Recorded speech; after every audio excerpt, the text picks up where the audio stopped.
Good morning, dear students. As day before yesterday, we were discussing the principal organs of the United Nations. Keeping this view, today we are going to discuss the reformation in the United States, in United Nations. Keeping these principal organs in the view, that is General Assembly, Security Council, Economic and Social Council, International Court of Justice, Secretariat and Trusteeship, and other many related agencies. And you may better understand where the changes are necessary, or where the changes must be, or in which organ there should be the change, there should be the improvement, or there should be the reformation. As today we will discuss this reformation of the United Nations after Cold War second sorry Cold War. As reform and improvement in every organization is very necessary, is pivotal, because the needs of the changing environment, they demand these needs, because change is law of nature.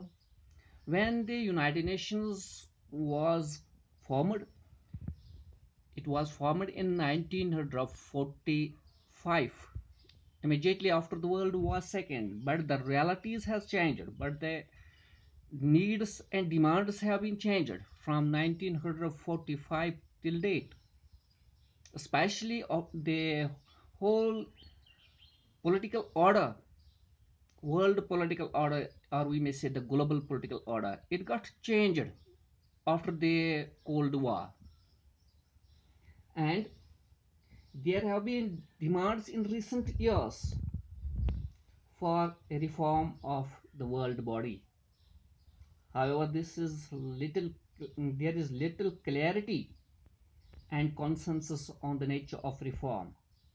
But the two basic kinds of reforms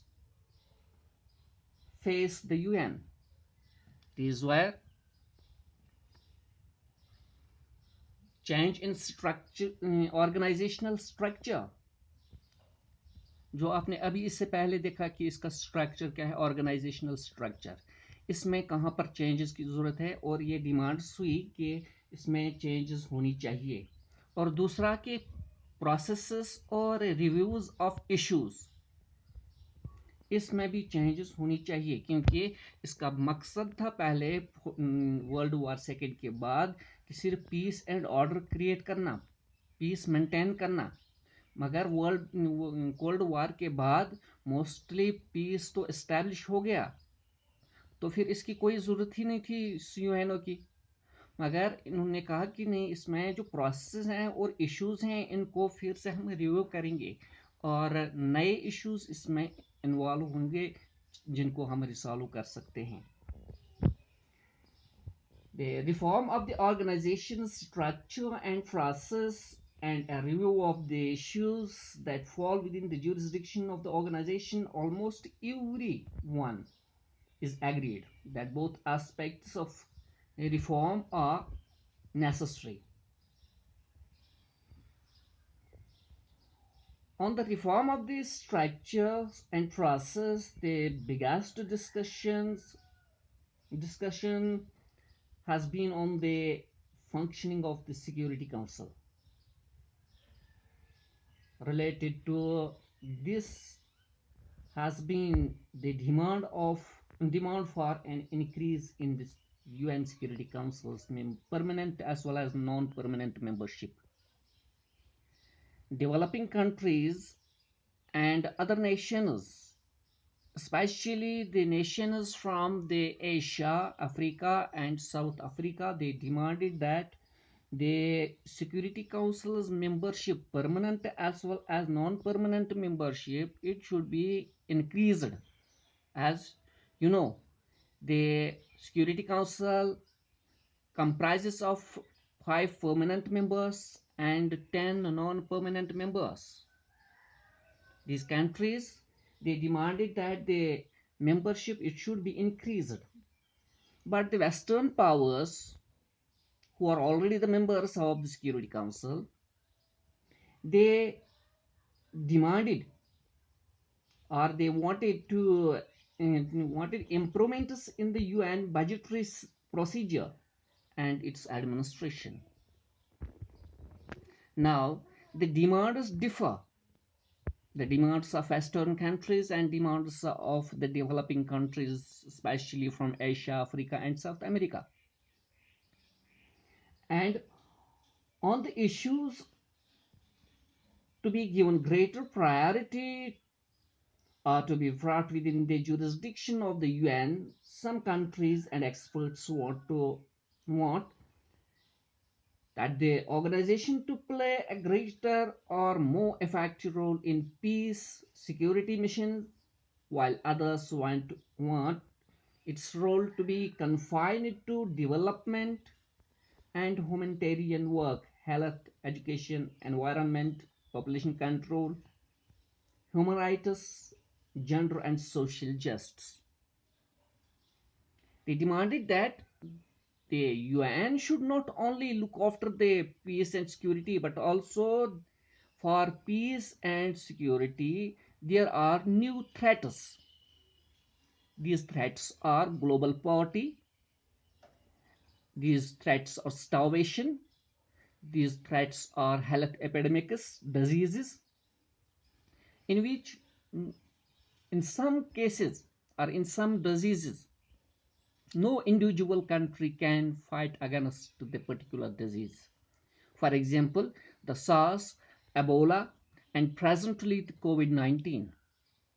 And also the climatic change, it has the influence or it has the effect throughout the globe. Therefore, these problems, the climatic change and global warming, they also should be given the due consideration in the UN. And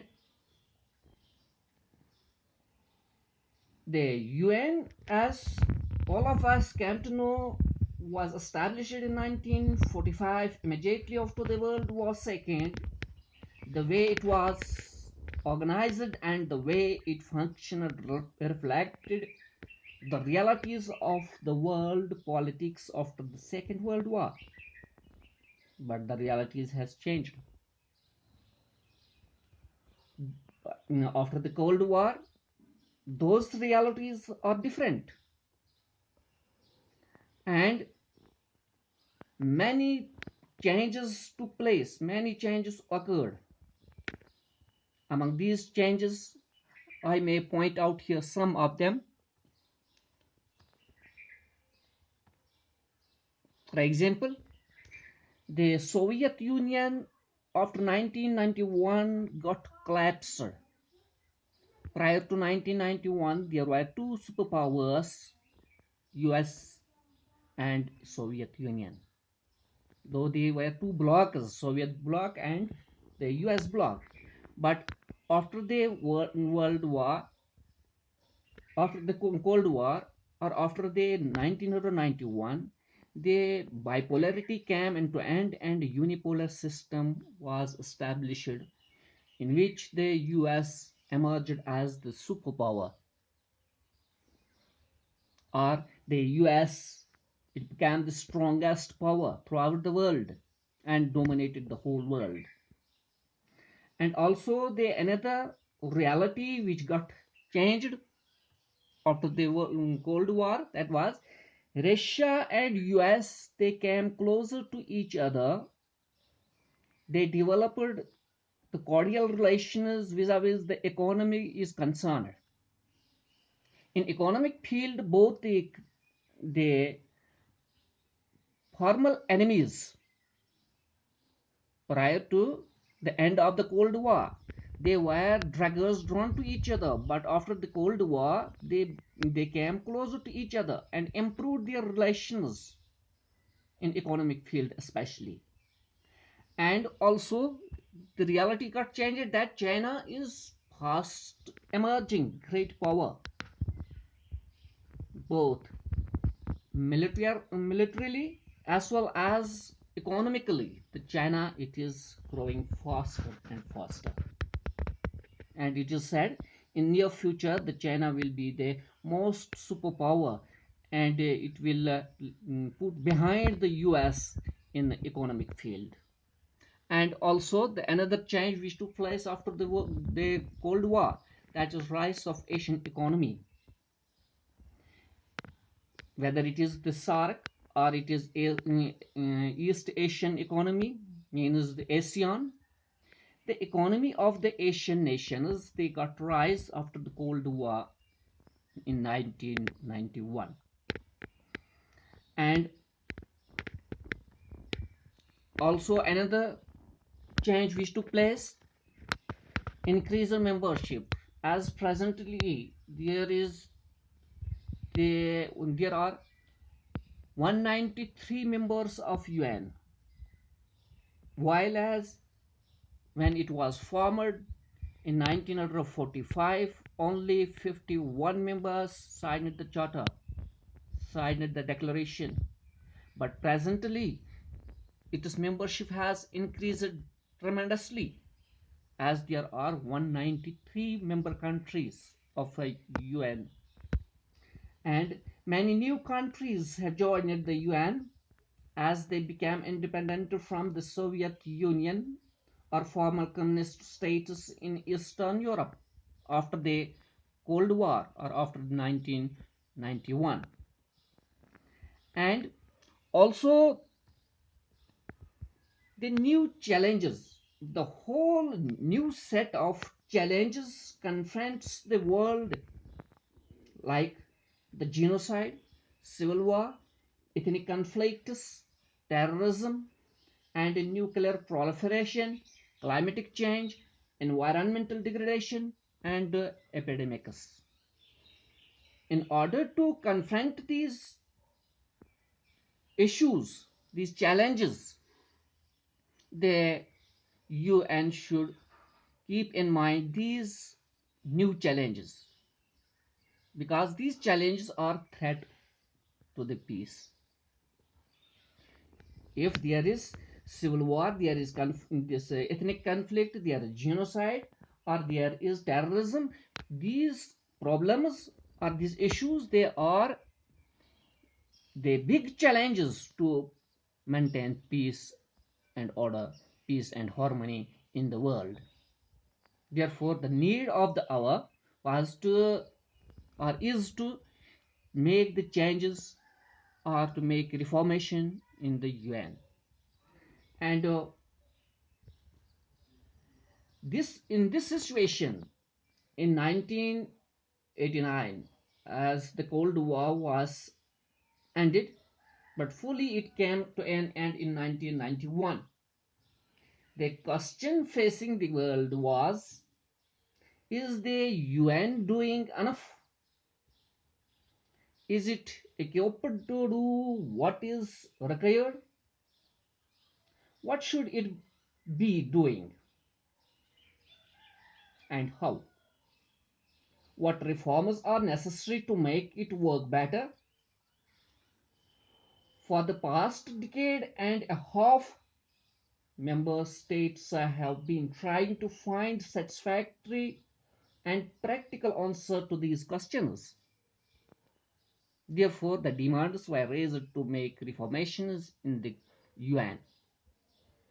And reforms of the structure and process regarding this, while the case for the reform has widespread support, getting agreement on what to do is difficult. Let's examine the debate over reform of the UN Security Council. In 1992, the UN General Assembly adopted a resolution. The resolution reflected the three main complaints. The first complaint, that was UN General Assembly, as it adopted this resolution and received these complaints. The first complaint, that is, the Security Council no longer represents the contemporary political realities. जो इस वक्त की political realities हैं उन political realities को ये reflect नहीं करते, रिप्रेजेंट नहीं करते सिक्योरिटी काउंसिल। और दूसरी कंप्लेंट जो इसने बताया इनको हुई, ये सॉर्ट आउट हुई, रिफ्लेक्ट हुई, that was it is decisions reflect only Western values and interests, as the Western countries, they dominate the Security Council vis-a-vis the permanent as well as non-permanents are concerned. They dominate the Security Council. So the decisions of the Security Council naturally reflect the Western values and interests. The decisions will never reflect the interests and values of the developing countries, because the decisions are taken by the Western countries, who are the dominant powers, or few dominant powers, like the big five, like the five countries having the veto power. And also the another complaint, it reflects, it lacks the equitable representation, as it is evident from this fact that there is no equitable representation to the all contents or regions or sub-regions. For example, the Asia has the only one member, that is China, as superpower, as the big among the big five, or among having the veto power. And also South Africa having no representation, South America having no representation, Caribbean nations having no representation. In this way, we can say there is no equal representation to the contents or the regions or sub-regions of the world. In view of these growing demands for the restructuring of the UN in 1979, 1997, the Security General, Secretary General of UN, Kofi Annan, initiated an inquiry into how the UN should be reformed, and he proposed a criteria for the new permanent and non-permanent members. If this Security Council membership is increased, and the members should have certain qualifications, should fulfill certain criteria. And what was this criteria? Let's see.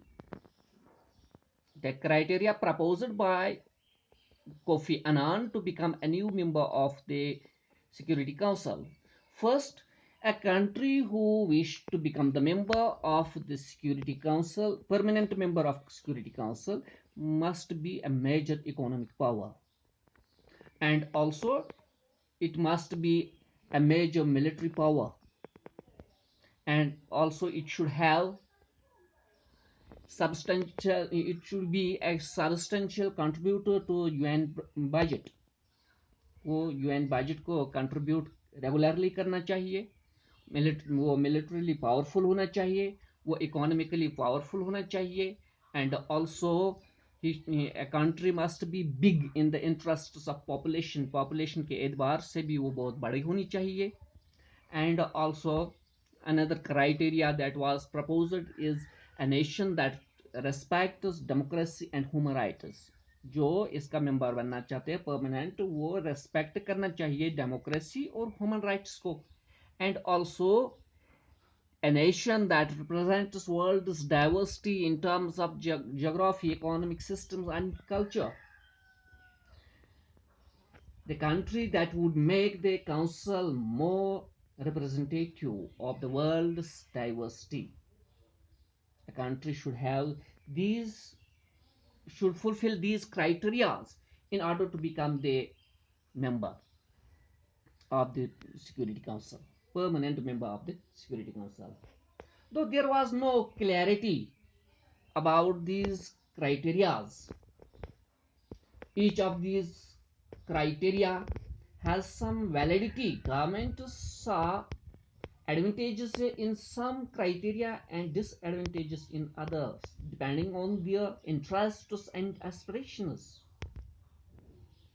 Even if they had no desire to become the members, they raised the question. And these questions were: how big an economic or military power did you have to be to qualify for Security Council membership? What level of budget contributor would enable a state to buy its way into the council? Was a big population an asset or a liability for a country trying to play a greater role in the world?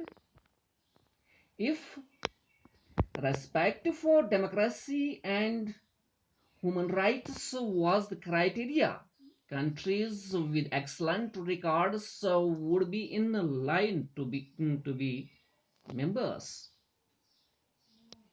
But would they be effective as council members? These were the questions raised by the different countries, many countries, though they were not interested or they were not desired to become the members of the Security Council. And furthermore, the matters of the representation to be solved. The equitable representation in geographical terms mean that there should be one seat each from Asia, Africa, Latin America, and the Caribbean. Should the representation, on the other hand, be by regions or subregions rather than continents? Why should be the issue of the equitable representation be decided by geography? Why not by levels of economic development? Why not, in other words, give more seats to members of the developing world? These were the questions which became a hindrance in the way to become the member of the Security Council. In the Security Council, as you came to know day before yesterday, there are 5 permanent members and 10 non-permanent members. Let's see the Security Council and its veto power. Having the 5 permanent members and 10 non-permanent members. The non-permanent members, the permanent members have the privileged position in bringing about stability in the world. After the Second World War, they got the special privileges or privileged position to bring about stability in the world. The main privileges of the 5 permanent members are permanency and the veto power. Permanency means they will never be changed. The non-permanent members serve for only 2 years at a time and give way after that period to newly elected members. Okay? And the most importantly, the non-permanent members don't have the veto power. What is this veto power?